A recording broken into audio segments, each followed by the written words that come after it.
Okay, this is in the category of PSA for the kids. So look at this mess. Not so fun. Did three things.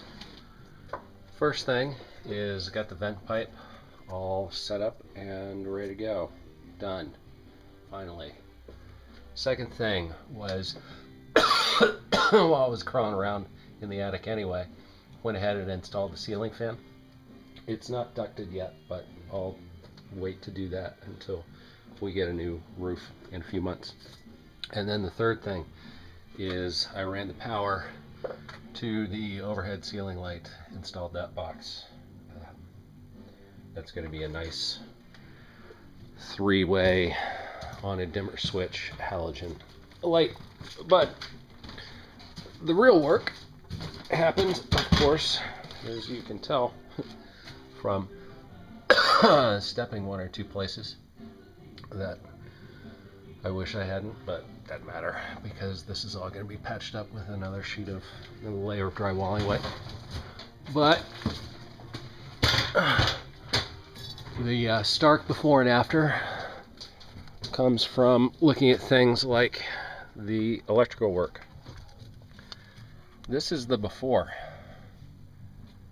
All this mass of wiring. I count 9 different wires coming out of this box, if you can believe that. The main power coming in from the same circuit that originally ran half the house, going into this box, and then going to 9 different places somehow. I can't even figure out where 9 places would have been, unless in some instances they wired outlets individually off of the main box. But anyway, it was this that the house is living with for at least 30 years. I am shocked that this place didn't burn to the ground a long time ago. Starting with right after this electrical work was done. Believe it or not, this isn't even the worst. This is kind of par for the course, honestly. Well, I won't go into detail, but let's put it this way. This was not the worst. So anyway, now we've got this. One line coming in, one line going out, because the lead for the circuit line for the wire for the circuit for the bathroom wasn't quite long enough, so I had to install a splice box up here. But anyway, one line coming in, one line going out, and it's just the bathroom circuit. The rest of the back room, master bedroom, it'll eventually be, is run off of this line here that goes down into that switch box there, where since I needed to put a box in anyway to splice and connect it to the line that runs through the rest of the room, I decided why not just go ahead and at that splice put in a switch and a quick little bit of cable here so that there'll be a ceiling light in this short little hallway. But you got that, and I don't know if you can see it or not, but way down there, remember that the wall to the bathroom moved back 16 inches, and so instead of punching another hole through the roof, what I decided to do anyway was use the existing roof hole and instead just put this L in the line. It proved to be quite a fuck around, actually, because doing it solo, I had to guesstimate the length from there to there, and guesstimated wrong, and then had to bring it back down and cut it and put it back up again. So that was a little bit of a drag, and also putting on that flexible connector was a little bit of a drag. As you can see, there isn't much space there, but managed to do it and got it ratchet tight, so that's nice. It is not going anywhere, and for added measure of protection, I used the extensive collection of, part of the extensive collection of old wiring up here to, with some screws to go ahead and brace that up so it's not going anywhere. And then finally I connected the ceiling fan. Again, it's not ducted yet. I'll just make a hole in the roof, probably here, because it's got pretty good access to the rest of the attic from here. But once again, when this place gets a new roof, it'll be that'll make a nice straight shot of about 4 feet, so that'll be good. And that'll be in a few months. In the meantime, we'll just use it sparingly.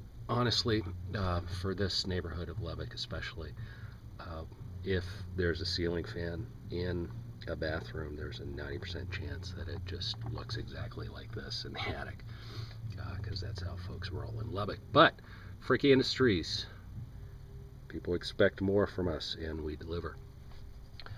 Just to explain in terms of delivering, the wiring for the ceiling fan, the connections really should be in the internal box there in the fan housing. But since, again, as you can see, it was difficult space to work in, and I didn't want to, single-handedly solo juggle the dangling ceiling fan in one hand while I tried to make the connections in the other, and then nail it in. So I just installed it securely with screws, actually, at 4 points, so that won't get that annoying vibration noise you sometimes have with ceiling fans, and just went ahead and made the connections after the fact. Once again, they're not in the housing, but we used the correct connectors, twist connectors, and also took the extra time to screw in the ground wire, and also used a lot of electrical tape to make it real secure. So not 1000% proper, but 99% fine, and 100% no problem. And again, remember, you got to do a reality check before, after, right? So keep that in mind.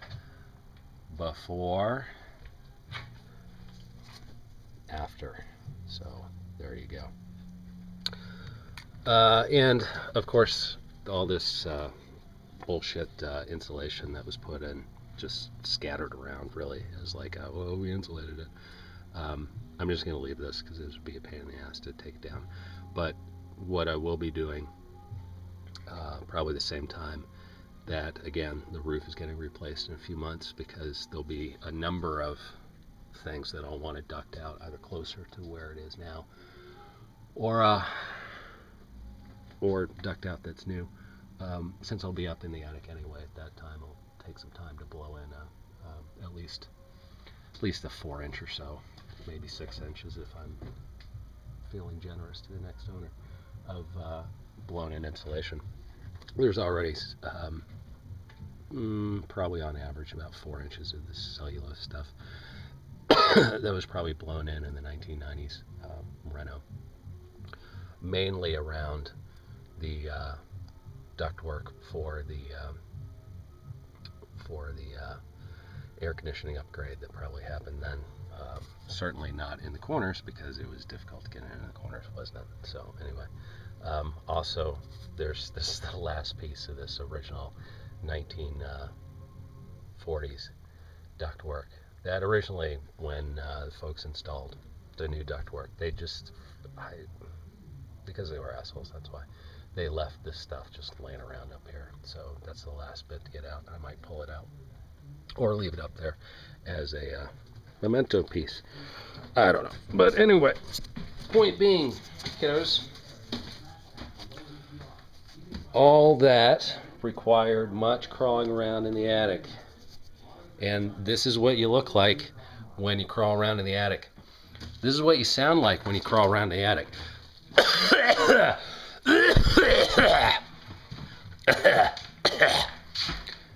Yeah, and this is what falls on you when you crawl around in the attic.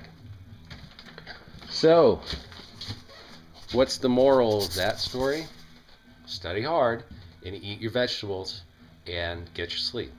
Because that way, if you really want to crawl around in the attic or a crawl space underneath the house and play with PVC glue and all that fun stuff, if you want to do that, you can. Nothing's stopping you. But the reason why most folks pay plumbers and electricians money to do stuff that makes them look like this is because it really sucks to do stuff that makes you look like this. So, make it a personal choice, not a necessity. Study hard and eat vegetables. So there you go.